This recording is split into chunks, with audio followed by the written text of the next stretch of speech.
Hello, everyone, and welcome to another edition of Marvel Talk. I am OLED Ed Fries, and I am joined by the one and only, the abominable bastard, Andre C. How you doing, Andre? I am doing better now that the movie is over. I don't ever have to watch this movie again because I'll never have to watch this movie again. Until we do our watch-alongs for all the movies when we get up to Planet Hulk. We have to watch all the Hulk stuff. Yeah, that'll never happen for me. Like, that just will never. I will never watch. There was some good. There's some good. Hello, Bobby. Hi, Bobby. There's some good in this movie, but there is some glaring bad in this movie. Yeah. Just all right. We're not gonna beat around the bush. This is the Incredible Hulk. It is the 2008 Incredible Hulk. It is the only officially canon 616 universe movie that was produced without Marvel being part of the process. Okay, it's different than the Sony movies because Marvel has more say in what happens in the Sony movies than they had in this. Yeah, it's true. This was widely considered to be the black sheep of the MCU. It was always technically canon, but Marvel never liked it. They really for a long time, up until what we're going to be getting soon, the only canon thing to really come out of this was Thunderbolt Ross. Yep. Until we got Tim Roth in She-Hulk, he was brilliant in that show, by the way. He was brilliant. By the way, he was also brilliant in this. Oh, very much so. And then we're getting Liv Tyler and Leader coming back in Brave New World, the Captain America movie. Rumored. Samuel Stearns is confirmed to be back. We've had no confirmation on an exact confirmation that Betty Ross has come back, but we Well, were expecting Liv Tyler to be back playing Betty Ross in the Captain America: Brave New World. yeah, and I'm just going off of like just the cast what list we've that's seen, been listed, yeah. But yeah, there are some really good again, and this movie is finally getting it's finally becoming canon again. Well, always have been being canon. Its history is coming back now with Tim Roth, and then Samuel Stern's coming soon again. Like those little things. Those are the things that I like. Some of the things I like about this movie. Ross is pretty goddamn good. Will Meredith, Thaddeus Ross, he's good. Yeah, so one of the things I wanted to talk about this was Louis Leterrier is the director of this movie. And I think he does a fantastic job. Because here's the thing with a Hulk movie, and it's I'm going to speak negatively to speak positively about the director, Louis Leterrier, because I think he had a hard job. I don't think there's ever been a good way to have Hulk be a hero who's looked at as a villain and ever make it make sense if the story takes place on Earth. Yeah. Again, if you do a Planet Hulk, you do something like that. Yeah, very much. That stuff can work because Hulk can be made into the villain, can be made into the hero. It doesn't really matter because again, he's fighting a bunch of other giant beings who can they can all chop it up there. But in this world, it's hard. It's very hard because like I'm watching this movie and like especially early on when they end up in Mexico.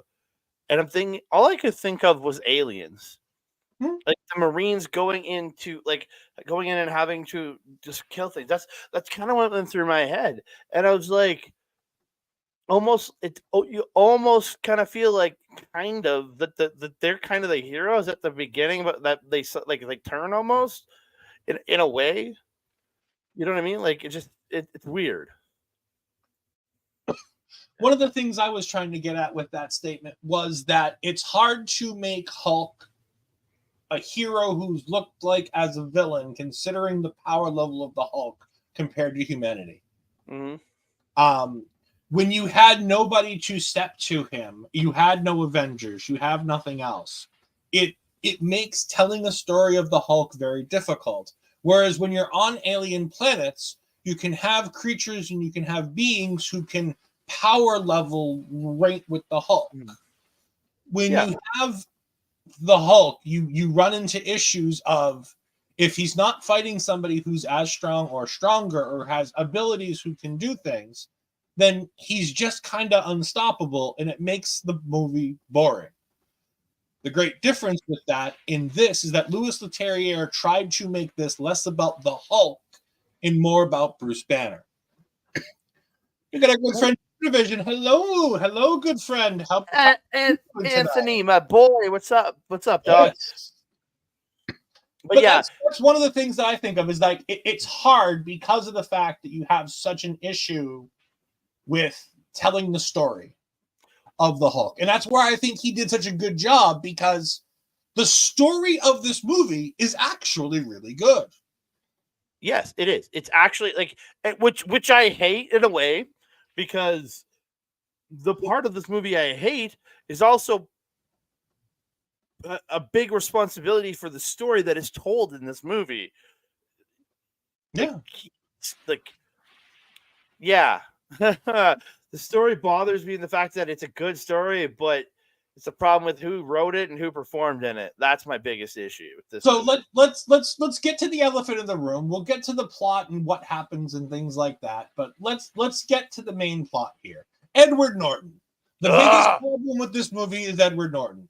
Edward Norton was allowed to be basically he got, as Hulk Hogan would say, I got that creative control, brother. Yeah. He was allowed to help rewrite the script because he didn't like the vision of Marvel in this movie. And yes, Marvel had input on this movie. They didn't, and that's why I say they have less input on this than they do on the Sony productions. Why? Because Sony understands that Marvel knows what it's doing and knows how to do a good movie, so they work with Marvel a lot better. The reason why the Venom movies work, the reason why the all of the Sony Marvel movies, Homecoming, Far From Home, and what's the third one? Oh, No Way Home. No Way Home. Yes, sorry. The reason why those work so well is because there's such a well done story narrative between the two companies. Very much so. Sony's willing to understand that Marvel can tell a good story and Sony can make a buttload of money. So Sony kind of listens. Very much so. And the best part is they're allowed that freedom and they exercise it in a way that Marvel doesn't hate when they do movies like Venom, when they do movies like Morbius, which, by the way, was a terrible movie. But Marvel didn't care that they used the No Way Home plot to help do that movie and do portions of that movie because of the fact that they're willing to work with them to give us Tom Holland as Spider-Man. Yeah. Again, it's that cooperation between the two. And hi, Astrid. Right there. Astrid and family. I'm sure and family is watching with her. Most likely. But yeah, I look at it as like they created, like, again, it was very much a non-relationship. It was a licensing relationship for years upon years.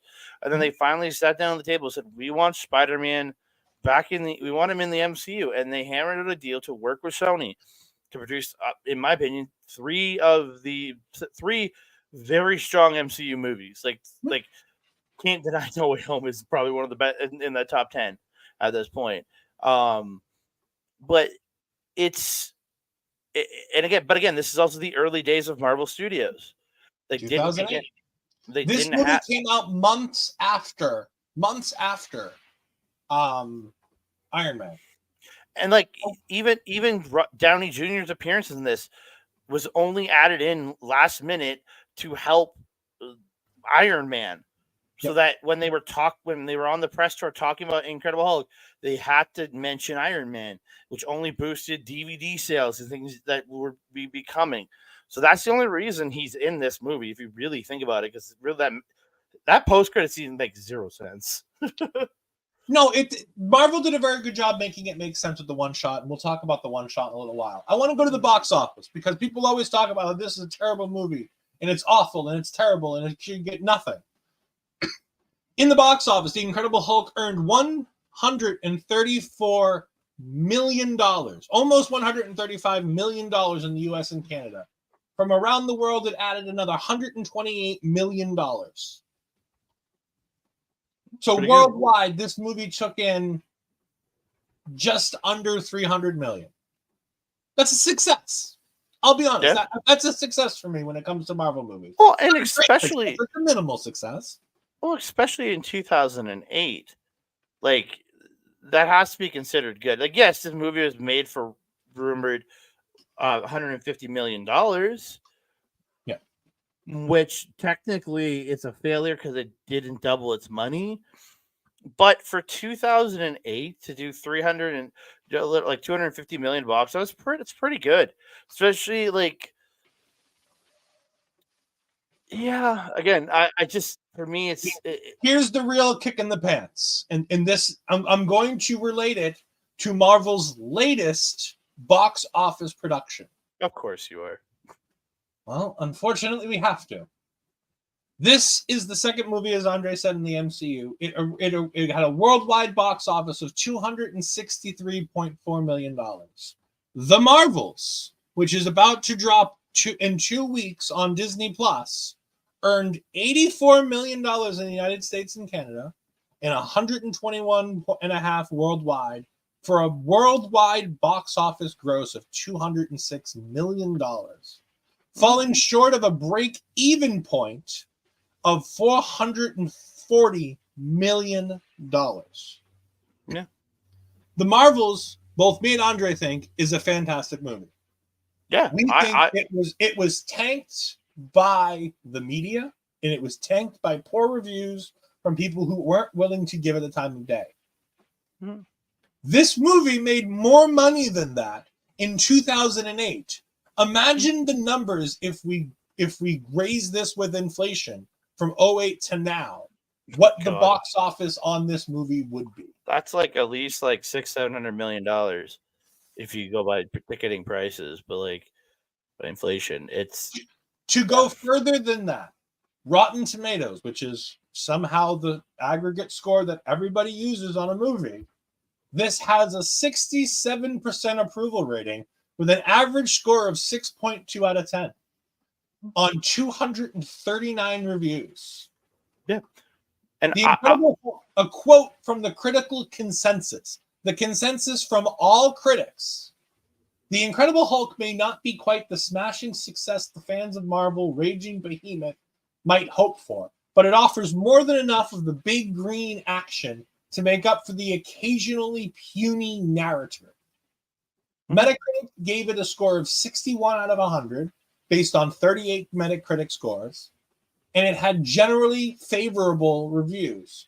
CinemaScore, which is an audience score based on opening night, based solely on what people expected to see when they went into the cinema, and they give it a score from A to F, gave this an A minus. Again, you got to remember, we look at this. There are people that are watching a movie where also the superhero franchise wasn't super overplayed at that point too.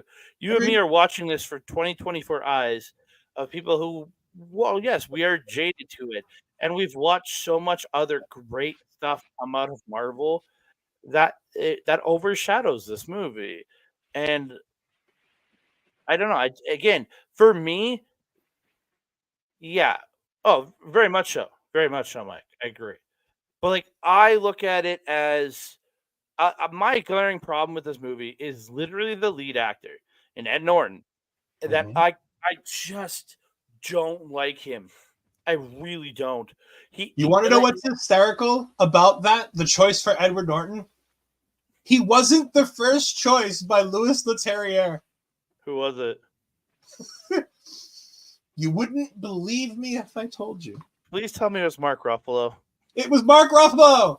The original choice that the studio wanted to go with for the Incredible Hulk in 2008 was the guy who would eventually take up the Hulk for the Avengers in 2012.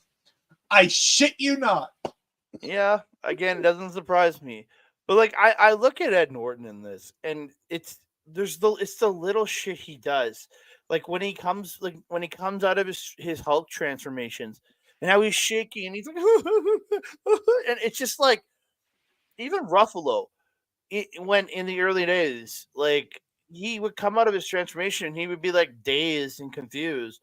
But it wasn't like I'm crying, I'm scared, I'm having a panic attack because I was just turned into this rage monster. He was like, oh, it's like he got kicked in the head instead. You know what I mean? It just I don't like those little things he did.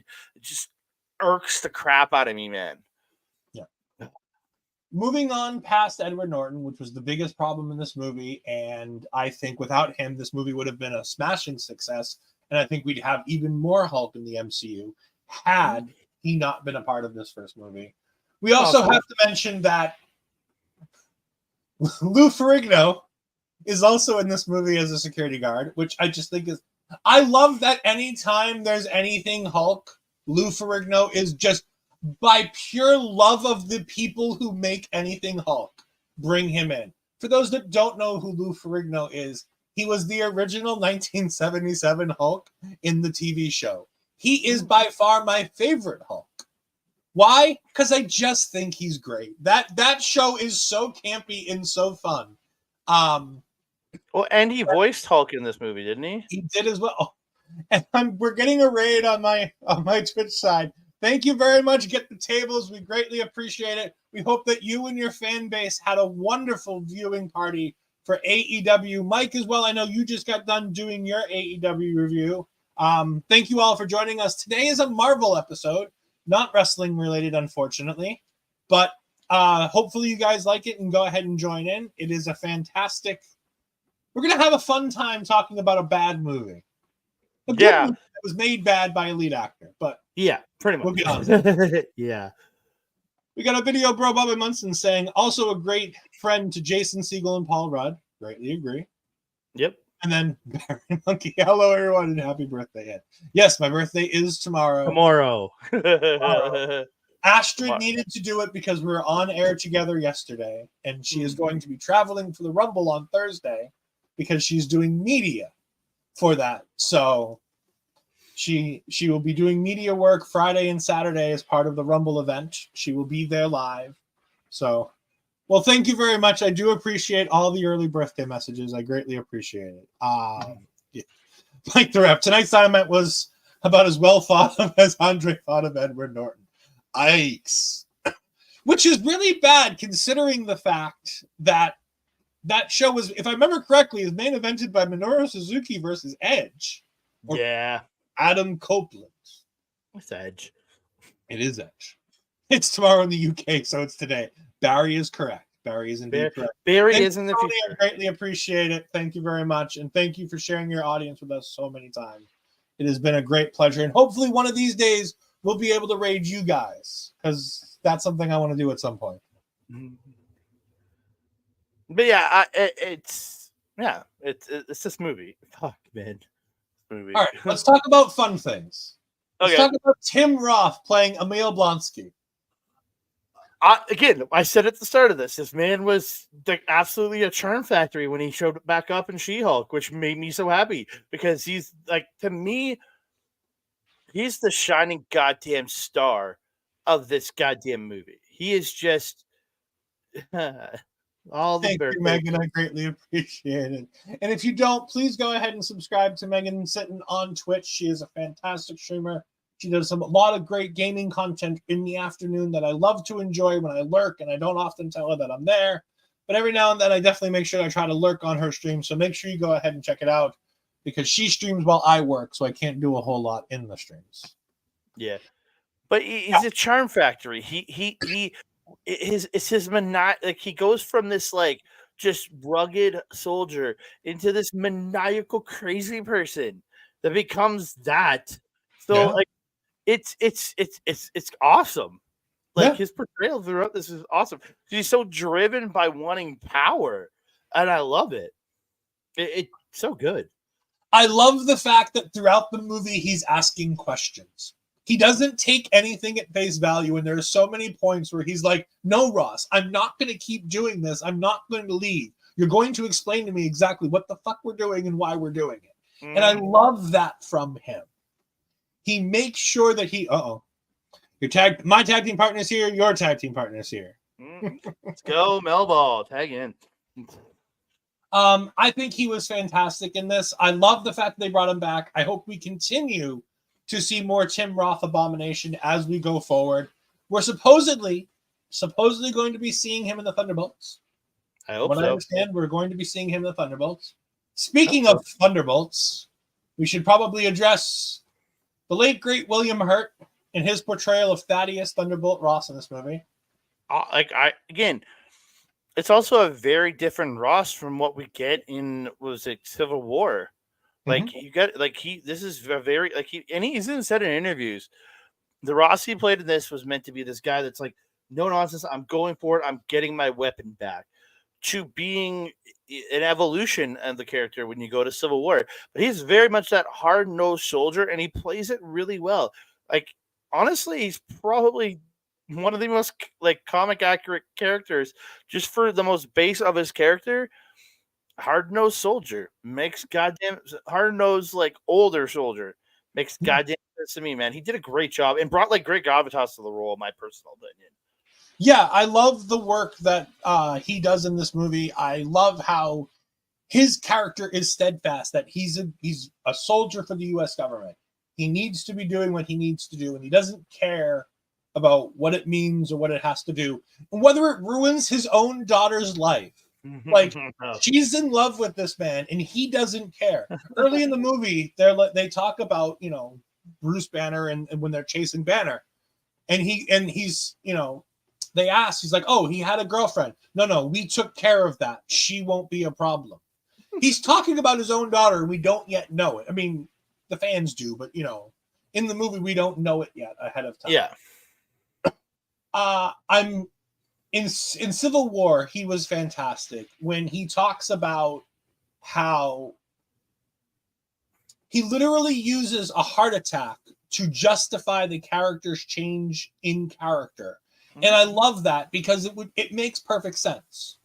It really does. He's this soldier who's doing what he's told, and his job was to get the Hulk, so he's going to get the Hulk. And then having a heart attack and realizing that there's more to life than doing what he has to do and being on the right side of it. And even in that movie, his role makes sense in Civil War. Like, the idea that we need to rein in these heroes and kind of get them under control. And it still goes back to what he used to believe, which is that these people are weapons that we can utilize when we need them. And I love that piece is still there, but nobody ever talks about it. And I think it's great that it's still there after all these time. That truly deep down, his philosophy hasn't changed. I want my weapons, but he's doing it in a very different way. Mike has it right on the point. These little details are what make Marvel so great. It's also, this is the things that we've learned from Kevin Feige, because Kevin Feige learned from the mistakes that were made during the X-Men movies. Because we can't forget that, as much as we want to forget the people who made the X-Men movies, especially 1 and 2, 3 to an extent too, but absolutely forget who made 1 and 2 because he's a piece of human garbage who needs to be disposed of. One of the bright spots on that was a young executive producer on that movie was Kevin Feige. And when he took that job, he took it upon himself as the one person in the room because Singer had given the edict that they weren't going to use the comics to tell the story of the X-Men, which seems counterintuitive to telling a comic book story. Yeah. The reason why we bring that up, the reason why that's important here is because Kevin Feige was the comic guy on that movie, trying to get as much comic accurate stuff in, to the point where the actors were coming to him for source materials so that they could influence their own character decisions, so that Bryan Singer didn't know that they were using the comics to tell the story of their characters. One of those people in particular was Hugh Jackman. Snick. Who didn't understand the Wolverine character until he sat down and had discussions with Kevin Feige. To continue on why those movies are so important to Marvel now, there was a fight director on that movie, fight choreography director, one of them, was Ke-Huy Quan. He's the same person who plays Ouroboros in the Loki series. And the reason why he's playing Ouroboros in the Loki series is because he enjoyed so much his time on the X-Men working with Kevin Feige that he wanted to get into a Marvel production, and they didn't think they had a good spot for him until Loki. Remember, he also left the acting world for a long period of time during Marvel's biggest heydays as well. Yeah. Let's talk a little bit about Liv Tyler. She does an adequate job. No. She's not good. I like Liv Tyler. I'm a fan of Liv Tyler. I think she's done a lot of great stuff. She's my shining star when I watched Jersey Girl, which is arguably a bad movie, but I love her in that movie. I think she's good. Yeah. Barry Monkey. Von Wagner sees green face paint to play the Hulk, could save a fortune on special effects. He even has the voice. Also, Barry, thank you for joining us. We know it is very late. Thank you for your birthday wishes, my friend. I greatly appreciate it. But like, I never for one moment felt that she loved him. Not even. Oh God, no! Oh God, no! It is the most awkward thing in the world. However, the one thing I will say is that she is a massive step up from Jennifer Connelly in 2003. I don't remember that movie even in the slightest. The Eric Bana, Ang Lee, Jennifer Connelly. Oh yeah, I always forget about Bana's movie. Everybody wants to forget that Eric Bana played the Hulk. Fuck. Talk about Hollywood and using hot actors to play big roles, where Marvel was like, no, we're casting the right actor. We don't care if they're hot or not. I'd rather have Eric Bana in this, though. No, I'll be honest. If it was Eric Bana or Edward Norton, I'd much rather Edward Norton. His Bruce Banner was light years better. And the reason why I say that is because Bruce Banner is the main portion of what we need. And at least his Bruce Banner was understandable. I could believe that Edward Norton was Bruce Banner. I much more believe that Mark Ruffalo was Bruce Banner. Oh yeah, long shot. But as far as Edward Norton is concerned, I believe that Edward Norton could pretend to be a nuclear physicist. I believe that Edward Norton could pretend to be a biochemist. I believe these things. He has like Banner's too cool for school. Where at least with Ed Norton, he comes off kind of like I've seen him in like you watch him in American. He's very much not this person, but he portrays himself like he's kind of a nerd. He's a nerd. Yeah, and I think he's very proud of that. Yeah, but the one good thing about Hulk, that 2003 shit fest, Sam Elliott as Thunderbolt Ross. Yeah. But again, I would never pass out what we have. No, we're going to go through.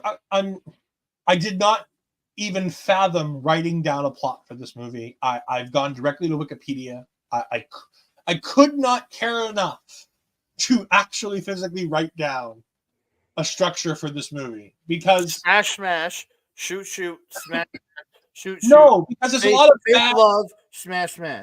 There's a lot of bad jargon in between, and a lot of bad scenes, like the scene where the government is trying to get him in Mexico, and he's running away from the government, but he's also running away from the buffoon at work because the buffoon at work wants to beat him up. So dumb. But we gotta talk about the Stanley cameo that did precede that scene, and he drank the gamma blood-infected soda. Yeah. Blood-infected soda. That shit would never fly in 2024. Marvel would never put that into a movie in 2024. Shit still happens in real life. I agree it happens in real life. I guarantee you Marvel would not have done that as the way to get the Stanley cameo if they had their way. Yeah. Bruce Banner works at Culver University in Virginia when General Thaddeus Thunderbolt Ross comes to see him, and Bruce Banner, the boyfriend of his daughter Betty, starts working on a gamma experiment. The gamma experience. Might as well have been the Viking experience. I mean, the gamma experience. I mean, the gamma experiment. Anyways, this is all in attempts to redo the formula from Erskine from Captain America. This is all about doing the super soldier serum because this is one of the many attempts that S.H.I.E.L.D., mind you, makes to attempt to get more super soldiers. Yeah. I think it's a little known fact that this is all a S.H.I.E.L.D. thing, too. They mention it a few times in this movie, but not nearly as much as you would think. You would think. But again, this is because it's a Universal production, and they didn't understand what they were doing. As it says, it should be the name of a roller coaster, the Gamma Experience. So just so I'm not crazy, when I watched this movie, that first little bit all took place in the credits, right? Yes, all of what I just want to make sure I'm not insane. I'm not insane because I was like. So the first things we get, and I keep saying Mexico. It's not Mexico. It's Rio de Janeiro, Brazil. Brazil. Yeah, Brazil. But it's Mike. It's called Prime. Yeah, I know. I saw. I posted it. I didn't say it. I missed it, but it's Prime. 5 years later, Banner's working at the bottling factory. He gets in a fight with a friend of his. He gets cut. The blood drips into the soda. Stanley drinks the soda. The other thing that we should mention here is MMA Brazilian Jiu-Jitsu fighter Gracie makes a scene in here where he has that horrible, like he's teaching him how to control his breathing, to control his blood pressure, because his heart rate triggers the Hulk. The one thing Marvel's like, yeah, we're getting rid of all that bullshit as soon as they got control of this character. But in this movie, if his heart rate goes over 200 beats per minute, he becomes the Hulk. My heart rate goes to 200 beats per minute. I'm probably going to die. I'm probably dying. Well, that's because we don't have super soldier serum and gamma in our system. Yeah. But it should also be known that he won't have sex with his girlfriend because of the fact that it will send his heart rate over 200 beats per minute. So he refuses to have sex with Liv Tyler. He doesn't want to Hulk out. I mean, I don't know why. I'm sure the Hulk's got something. But anyways, moving on. Well, She-Hulk proved that. I'm so sad for She-Hulk not getting a second season. Me too, because I thought that show was excellent. I do too. They use Stan Lee's gamma sickness in Brazil they use the Stan Lee, the consumer in Milwaukee, Wisconsin, who has gamma sickness, to track it back to the bottling plant, which is in Brazil, to try to track down where Banna is. They bring in Emil Blonsky and I can't believe I'm saying this again in 2024. He was part of a Russian-given military operation. No. He was Russian-born, but grew up in Great Britain and was trained with the Royal British Navy. Yes, I'm just saying that in this movie, the United States were working with a Russian soldier who was raised in England, which I still think is hysterical. Oh, it's still well, it is funny. After a whole bunch of craziness where Bruce Banner becomes the Hulk, but we never actually see the Hulk. Just glimpses. A leg here, an arm there, a big growl, but no actual Hulk on screen. He goes back to Culver University because he's trying to work with somebody called Mr. Blue to try to go ahead and figure out why he's the Hulk and how to reverse it. Because he still thinks he can reverse this.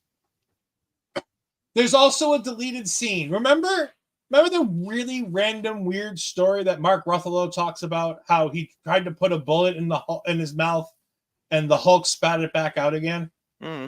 That's a deleted scene in this movie. Okay, did not know that. Yep.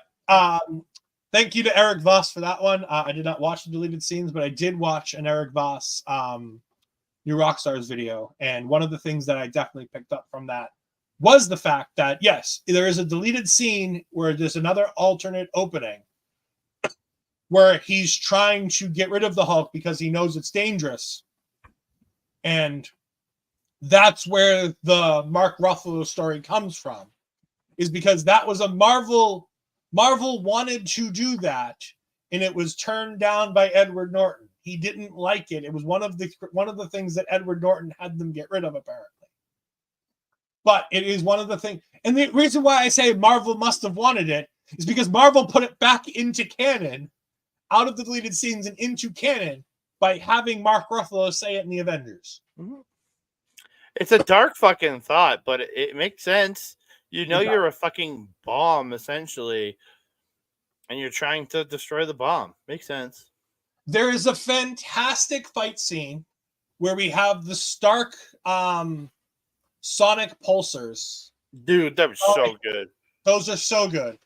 And this is a great fight scene where if you've seen What If Season 1, the What If Season 1 episode where What If All the Avengers Die, that little Hulk section is this scene, but it's Mark Ruffalo playing the Edward Norton character. But it's but I think Blonsky's awesome in this scene.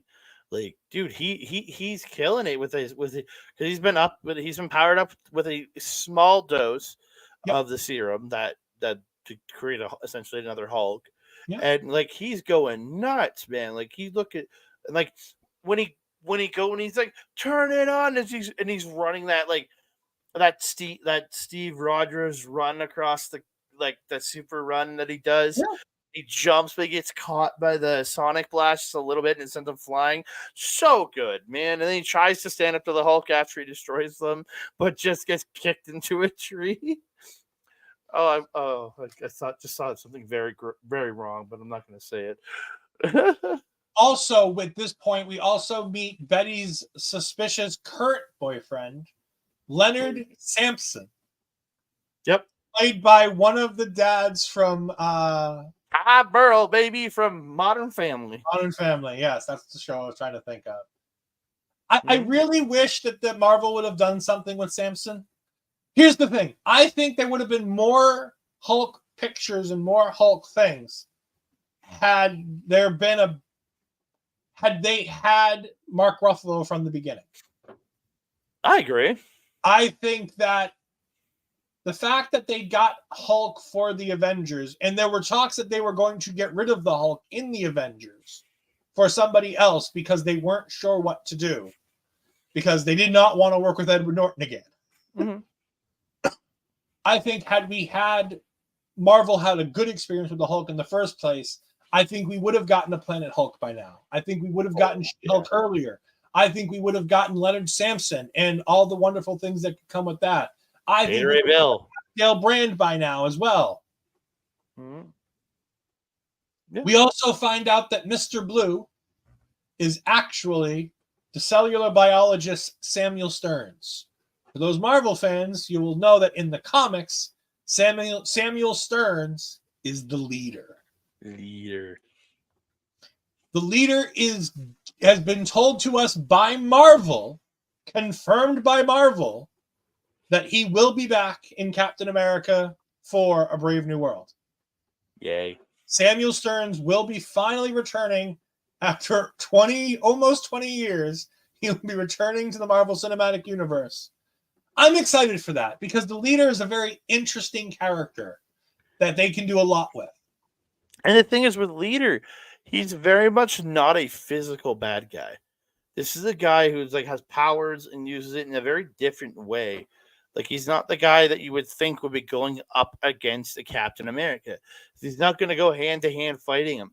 That's the thing. We're going to be getting a more of a psychological bad guy here with Samuel Stearns, which is going to be fantastic.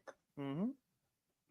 Eventually, this leads to another battle, and they find Hulk, and they take Hulk into custody. The helicopters, the whole nine. Hulk taken into custody. This is where this movie pisses me off in another sense. This is supposed to be all be in New York, right? Yes. Urges them to meet them in New York. In certain scenes, like I know where the helicopter's flying, it's showing New York.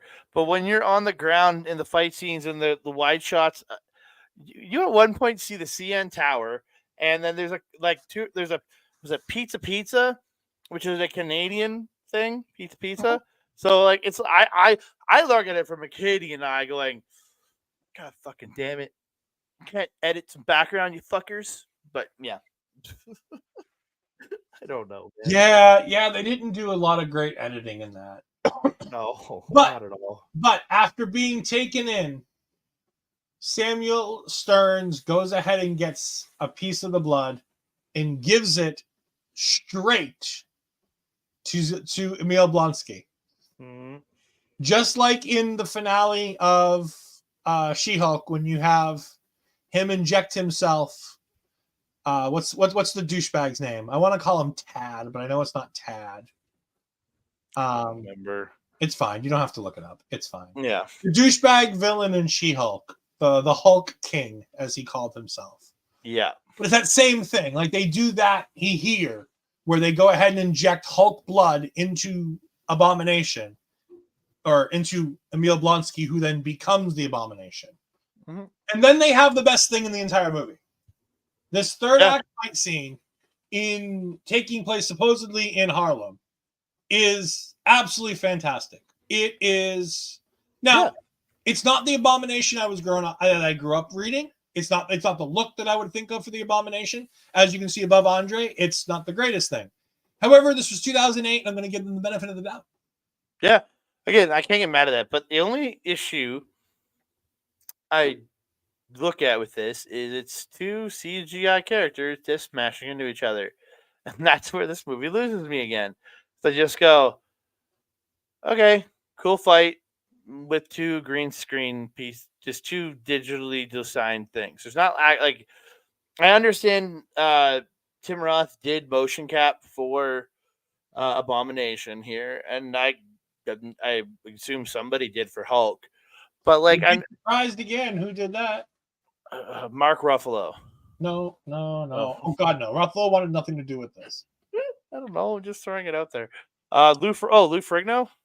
No, I'm looking for it again to make sure I'm reading it correctly. I know he voiced the Hulk, but I know with the Hulk smash and stuff, that was Ferrigno.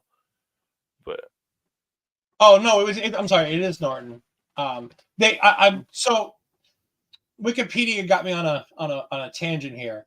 Louis Leterrier, when doing the motion capture, used a very specific character, a motion picture god, as the standard that they were looking for the motion capture of Hulk and Abomination. This person played both Gollum and King Kong. Oh, Andy Serkis. Yeah, Serkis. That's actually pretty good. Who will eventually be in the Marvel Cinematic Universe as Ulysses Claw. And he got fucking killed off, and that makes me mad because I love Andy Serkis. But like, I just, again, I love myself a Transformers movie, but there's also times where those movies when it's just digital truck on digital truck, I go, it kind of loses me for a second, but then it brings back. Like this one lost me, but then it brought me back with some of the cool stuff that they did when they started doing that helicopter scene. Yeah. When they tear the helicopter down, that's when you're really like, yeah, let's go. And then he does the Hulk clap to put out the helicopter. That wham! I love that fucking Hulk clap, man. Yeah, the thunderclap is fantastic. Like I said, basically, then the movie basically gets to the end, and we see a scene, but we're not going to go to the end credit scene because I want to talk about something. I don't know if you watched or not, but Marvel on the Blu-ray for, I believe it's Iron Man, or for this movie, I forget which movie it's on. They do a one-shot called The Consultant.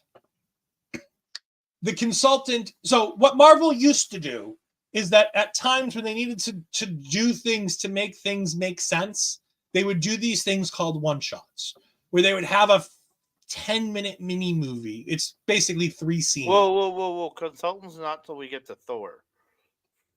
Yes, I know it's not till we get to Thor, but it goes back to this. It's telling the story of what's going to take place in the end credit scene. I just didn't know what movie it was on. Okay, so it's on the Thor DVD. Yeah. Okay. I apologize. I didn't know what movie it was on, but I knew that it takes place here, which is why I was bringing it up here. Yeah, it is cool. It is kind of cool what they do. So what it is you have meeting in a diner. You have the Hydra agent from S.H.I.E.L.D. Jasper Sitwell. Yeah, Sitwell. And you have him meeting with Coulson. And they're like, we need to talk about Ross. Ross wants Abomination on the team. And they're talking about the Avengers Initiative. And they're like, well, we can't do that. That's stupid. Why would we? He's like, well, Fury thinks so too. Fury wants Hulk. He's like, so we got to make sure that we do everything we can to piss off Ross so that he refuses to work with us so that we can get the Hulk on the team. They're like, all right, so who we need to send in? Well, we need to send in somebody that's going to really irritate him. Somebody that's going to just piss him off to no end. Well, I mean, I can do it. No. Mm-hmm. We've already got somebody in mind. The Consultant is on his way. The Consultant? And so what makes this great to do, like he knows who the Consultant is. Because we do know, because we know from Iron Man that they brought on him as a consultant to S.H.I.E.L.D. Mm-hmm. And again, the reason why this works is because it's things that we don't quite know in the MCU at this point that we will know by the time it comes out on the DVD. Because we'll have already had Iron Man 2 by the time this DVD comes out, and that's where S.H.I.E.L.D. hires him as the consultant. Mm-hmm. Yeah. But again, it's those weird little things and those weird connective tissues that can't really work. But it's the things that make the MCU great, which what doomed DCEU is because they didn't put the time and effort to make sure that they had, as Mike said earlier, the little details are what made Marvel so great in the past. And what they continue to do right nowadays that people just won't give them credit for. However, we go ahead and we have Robert Downey Jr. show up in a bar and antagonize Thaddeus Ross to the point where Thaddeus Ross gives up the Avengers Initiative, and that's how we're going to get Hulk on the Avengers team. Mm-hmm. Well, not really, but sort of, I guess. Because if it hadn't been that way, Ross would have demanded that it be Abomination, and we would have had the Abomination on the Avengers team. So by doing this, they've made sure that Ross will not be a part of the Avengers Initiative because he knows he's being told that Robert Downey Jr.'s character is going to be on there. Yeah. So it's interesting to know that That's the kind of things that make it so that we get the Hulk in that. Yeah, makes sense. We got commenter from Scooby Lucci Doo saying, I think shows like She-Hulk should have been oriented and taking place during the 5-year gap of the snap. I would love if Marvel had done some shows that took place in the snap during the period. Yeah. The problem is Marvel, with the way Marvel told the story of the snap in Endgame, they want that to be a period that nothing important happens. And again, if you do that, like you do a whole She-Hulk show, then where the fuck was she during Endgame? That's the other question you have to ask. Why didn't she show up for the big battle at the end? If she was becoming She-Hulk throughout. Those are the little things that kind of go, well, why wasn't she there? So here's the thing. All of this is kind of going to be a moot point because we're going to get a brand new 616 coming out of Secret Wars. Probably. In my mind, it's going to be a complete reboot, and we're going to get a brand new 616 universe coming out of Secret Wars. Is my anticipation. I think one of the few pieces that will stay is like Spider-Man and Tom Holland. You'll still have Tom Holland. No, I'm not saying they're going to entirely rewrite everything. What I'm saying is that they're going to be able to retell things that they want to tell and tell stories they want to tell. Like, people are going to ask, because we have a Fantastic Four movie coming up. Where were the Fantastic Four? Why were they not in anything going forward? Where are the mutants? Why are they not here? They're going to need to tell stories about that when they get to the X-Men, different universes, the Fantastic Four. And I think that's going to be a reboot where we have, at the end of Secret Wars, things that happened in the past are still there, but we're going to get characters and different things so we can have certain characters come back and do things. I almost hope it's more of a, like, it's going to sound dumb because it's fucking DC, but more of a Crisis on Infinite Earths. Yeah. At the end, you take the Fantastic Four from the universe, you take the mutants from there, you take Spider-Man and his butt and a couple of his cronies from their universe, smash them all together, and you take a Tony Stark from another universe, you take a Captain America from another universe, and that's what creates the new 616, gets you Iron Man back, gets you Captain, the original Captain America back, gets you those things again. So, yeah, from all anticipation, it sounds like Secret Wars is going to be Battle World. And I think that's where we're going here with Secret Wars might be a mashup of Heroes Reborn and Secret Wars. From what I understand, Kevin Feige's interpretation of what he wants to do is a little bit of Battle World. It's going to be a bunch of heroes from throughout anything that Marvel has produced. We're going to see apparently already cast. Tobey Maguire is coming back. We're going to be seeing Andrew Garfield. We're going to be seeing Hugh Jackman's Wolverine.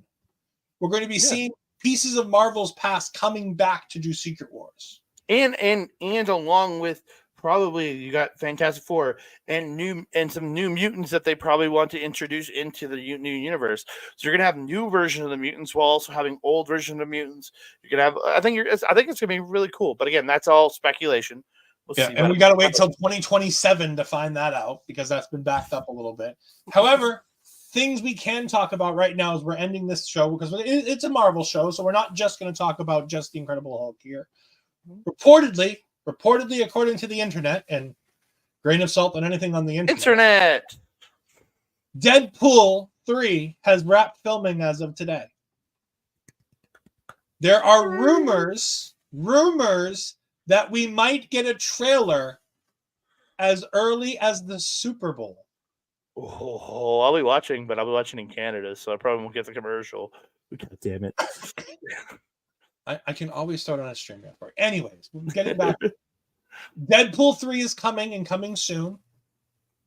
I'm very excited for Deadpool 3.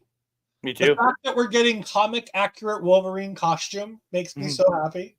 We're also finally getting Hugh Jackman and Wade Wilson, like the Deadpool that we want, interacting with each other on screen, which is going to be fantastic. On top of that, we're also being told that this is essentially going to be, from what I've heard and what I've read, and again, internet grain of salt, Deadpool 3 is supposedly going to be Deadpool kills the Fox universe. Okay, for me, All that matters for Deadpool 3 is Rob Delaney comes back as Peter. That's all I want. That'd be great. That would be great. Just want Peter. We can also talk about a story that I just dropped to you. Yeah, I saw that on my phone. Right as if you started playing the intro music, you dropped it on my I was phone. tweeting about the show and I happened to see it on my feed. There you Jeff Loveless has apparently talked to somebody. Loveness he was supposedly going to be the one who was going to be directing, as we talked about it, Avengers Kang Dynasty. We all know that he was reportedly let go from the project. That was something that we'd heard months and months ago. We are apparently hearing that the reason why Disney let him go was because of the poor reception to the way Kang got and the poor reception to Quantumania when it came out. Which kind of sucks for him. But at the same point, I get it, especially if they're pivoting. If they're pivoting from what they did in Ant-Man and Quantumania and all the Kang stuff they had, and if they're pivoting to somebody else or they're pivoting to a different character, it would make sense that you would probably pivot from the director you originally had working on the movie. Makes sense. I just hope they can get their shit together in time to get that movie out in time. Because last I know, that was supposed to be coming out in 2026. But again, all of these time frames are hard because with the strike, everything's kind of been moved. Yeah, it's true. Well, think about this. Think about 2024. We're getting one movie. We're only getting Deadpool. We're only getting Deadpool in 2024. We're not getting Brave New World until 2025, which for all rumors, that movie's already done filming. But it's done filming and in post-production. Yeah. They needed to do reshoots. Okay, it makes more sense. Because 2025 is going to be insanely tight because you have Captain America coming out in like February. Then you got Fantastic Four coming out in May. Fantastic Four coming out in June. Thunderbolts in July, and then Blade in November. If Blade actually happens. Blade is the movie that will never be made, unfortunately. Before we keep moving on, Scooby Lucci Doo does say, yes, I thought it was going to be Deadpool kills the Fox universe, half points for... No, I've heard rumors that it's going to be that. You can never take the rumors that we hear from Marvel always for granted. Like, everything on the internet comes from people who are guessing. And it's one of those things where it's like, I'll bring these things out if I think that they have some value to talk about. But at the same point, it's like, take with grain of salt anything we talk about until we see it, because everything could change. Yep. However, we're getting to the end of the show, so we're going to go ahead and talk about what we're doing next when it comes to Marvel Talk. And what we're doing next when it comes to Marvel Talk is going back to the MCU Rebound. Yeah, because there's nothing Marvel coming for a while. There is nothing... Until we get X-Men 97. Yep. Yeah. Until we get X-Men 97, there's really nothing new coming from Marvel in the foreseeable future. X-Men 97 and Deadpool 3 are the next two things that I think we're getting at some point in the near future. Because I don't see... They're saying, like, right now listed is Agatha, Dark Diaries. That's not coming until late 2024. They're still saying Eyes of Wakanda. I think that's animated. Same with Your Friendly Neighborhood Spider-Man and Marvel Zombies are all scheduled for 2024, but that's it. Yeah. Yeah. So what we're going to do is we're going to continue doing these MCU rebounds. So the next MCU rebound will be Iron Man 2. One of my favorite MCU movies of all time. I enjoy this one. It's not super high on my list, but it's a good time. The guy who played Vanko in this. It's Mickey Rourke. Mickey Rourke, man. Because I think a year or two before this, he did The Wrestler, and then he comes around and does this, and I was loving this man at this time, like after The Wrestler, and then this, I loved him. I know a lot of people shit on his Ivan Vanko because it's a mixture of Whiplash and Vanko. It's two characters morphed together. It's two characters mixed into one. Yeah, but I thought he did a great goddamn job, and especially the charm factory that is Sam Rockwell that we get in this goddamn movie. I can't wait to talk about more Sam Rockwell. After that, we will be having Thor. And then after that, we'll be having Captain America, the first Avenger. Good movie. And then it'll be the Avengers. Andre, I am going to start keeping track of these movies and our rankings of them as they come. So we're going to have a list of, right now we have a list of 1. Iron Man is in the top spot because it's the only movie we've talked about. We're now going to add in the second movie. Is this movie better or worse than the original Iron Man? For my list, it is much worse. Well, it's only a list of 2, so it's either better or worse. Oh, it's worse. Yes, I agree. It is also below Iron Man. So right now our lists are identical, which is Iron Man and then the Incredible Hulk. Yeah. Andre, tell the good people where they can find you and the different things that you do right now. You can find me on X, Mastodon, Blue Sky, and Hive at That Canada Guy, TikTok, Instagram, and Threads at That Canada Dude. You can find me on Facebook at Andre Melba Wrestling Talk. You can also find me on YouTube at youtube.com/at Andre Melba Wrestling Talk. Got some new content coming out later this week. We're going to be having a NJPW Pro Wrestle review coming out on Friday, along with a Stardom review coming out on Saturday. And then we also, on Friday, me and Mel we'll be having our Japanese wrestling update here on OLE coming up Friday evening some point. Whenever I believe it's going to be 8 p.m. almost always, but 5 p.m., 8 p.m. We'll let you know. Whenever Bobby schedules it. It will be on the Twitch channel. It'll be on the YouTube channel. Go ahead and take a look for it. You can also find you on where? You can also find me at SundayNightsMainEvent.com. Where you can hear all of the shows that we do on Andre Melba Wrestling Talk, all over NJPW and our Stardom shows in audio form over there. Please go check them out. Give them a follow. Lots of great content coming over there. And if you want to support SNME Radio, go to patreon.com/SNME Radio. Lots of great content. They're rebuilding the Patreon this year. Going to be bringing brand new content, a lot of more in-depth stuff, a lot of weird classic stuff I think is going to be ending up on there. So please check that out. Lots of great content over there at SundayNightsMainEvent.com.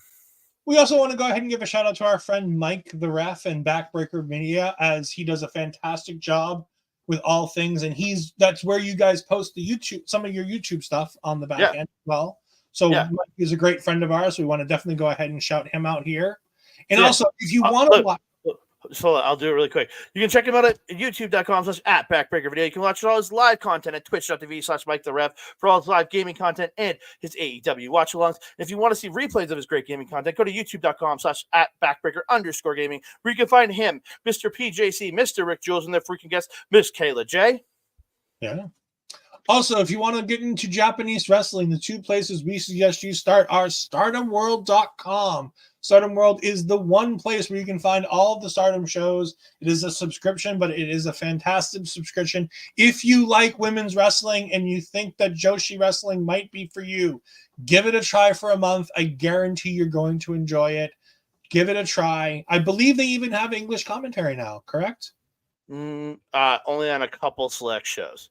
Okay. It's still all Japanese commentary. That's unfortunate. If you do want great English commentary for Japanese wrestling, go to NewJapanWorld.com, NJPWWorld.com, where you can find Chris Charlton, the little itty-bitty man, and the big boy, Walker Stewart. Yep. As I saw on a photo I sent in the group chat one time, when I saw the 2 of them standing next to each other, I was like, hey, it's Take Your Son to Work Day. Even though Walker's only like 21. Yeah, he's much younger than Chris, but Chris looks like an absolute child, both in facial features and in personalities. Yeah. Cheap plugs are always... Mike, we love your content. We love you as a person. We love working with you. There was no way we weren't going to be able to shout you out when we have the opportunity. Of course, for myself, you can find me on the Twitter machine at edfries12584. You can find all my content simulcasted from our local establishment on my Twitch channel at twitch.tv/edfries2002. Go ahead and give me a follow there. Give me a subscribe there if you want to help support my content. You can also find some of my gaming content as I start to get back into that in the new year. We just got confirmation. WWE 2K24 with the cover stars, The American Nightmare Cody Rhodes, Rhea Ripley, Bianca Belair, and the 40 years of WrestleMania showcase is going to be part of this year's game. There will be general manager mode content coming up with a friend of mine later on this year when the game launches in March. So make sure that you go ahead and follow me definitely by then, as we're going to be having GM mode content. I'm going to attempt this year to start fumbling my way through universe mode content. So join me on that ride as I try to figure out how the fuck to do this universe mode and make it make sense. You can also find me every Tuesday night as I am joined by the lovely, the natural Ashton Bizarro as we talk all things NXT every Tuesday night right after NXT ends. We come live and we give you a recap. I will also be joining Bobby Munson this Saturday night as we go ahead and review the Royal Rumble with our special guest Ella J. Ella J of the wonderful wrestling gal and everything else that she's doing right now while the wrestling gal's on hiatus.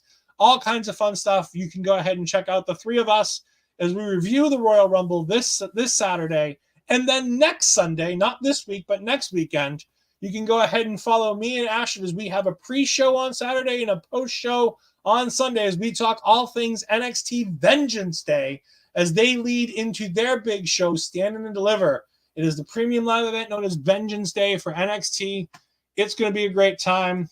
The good friend Chris Parrish jumping in. Hello, Parrish. Thank you for joining us. Unfortunately, we're just about done. But thank you for popping in anyways.